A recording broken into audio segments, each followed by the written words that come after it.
میرے حضور سے پوچھا گیا مومن بخیل ہو سکتا ہے؟ کہا نہیں، مومن سخی ہوتا ہے، لیکن ہو سکتا ہے کبھی بخل بھی کر جائے، بشر ہی تو ہے۔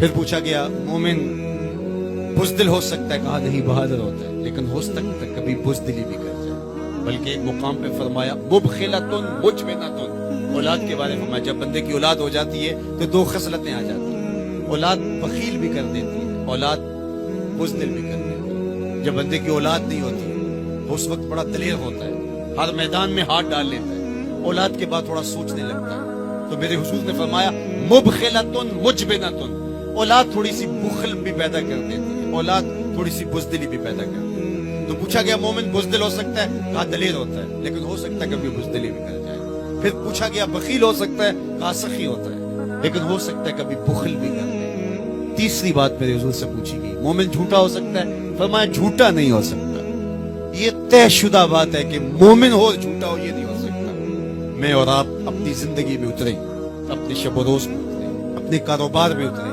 اپنے دوستوں کی بیٹھک میں اتریں اور دیکھیں ہماری زندگی میں کہیں جھوٹ تو نہیں جڑا ہوا۔ میرے حضور نے تو مومن کی شان بیان کی کہ وہ جھوٹا نہیں ہوتا، اور میرے حضور کا نمایاں وصف صادق اور امین ہے، جس کو کافر بھی مانتے تھے۔ جب آقا کریم نے کوہ صفا پہ چڑھ کے کہا میں اگر کہوں کہ پہاڑ کی دوسری جانب سے ایک لشکر آ رہا ہے جو تمہیں طاقت و تاراج کر کے رکھ دے گا تو تم میری بات مان لو گے؟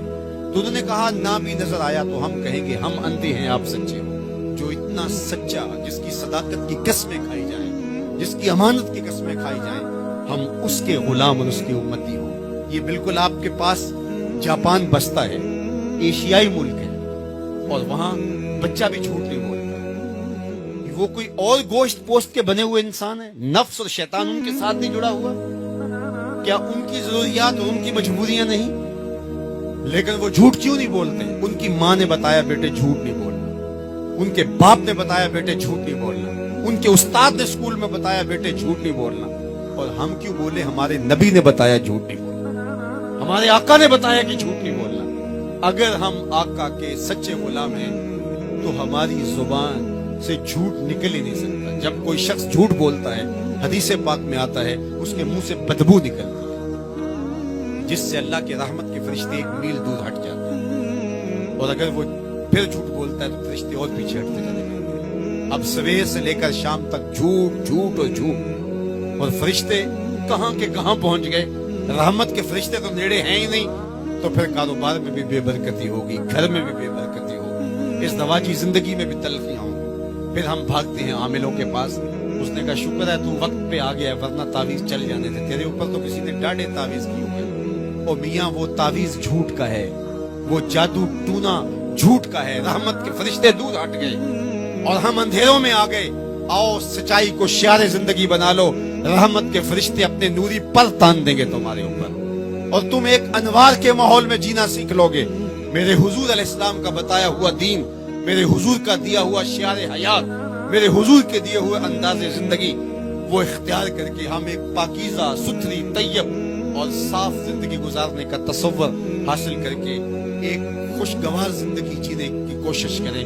آئیے میں اور آپ آج دیکھیں کہ ہمارے ساتھ کوئی ایسا عمل، کوئی ایسا رویہ تو نہیں جڑا جو حضور کے بتائے ہوئے طریقوں سے ہٹ کر ہے۔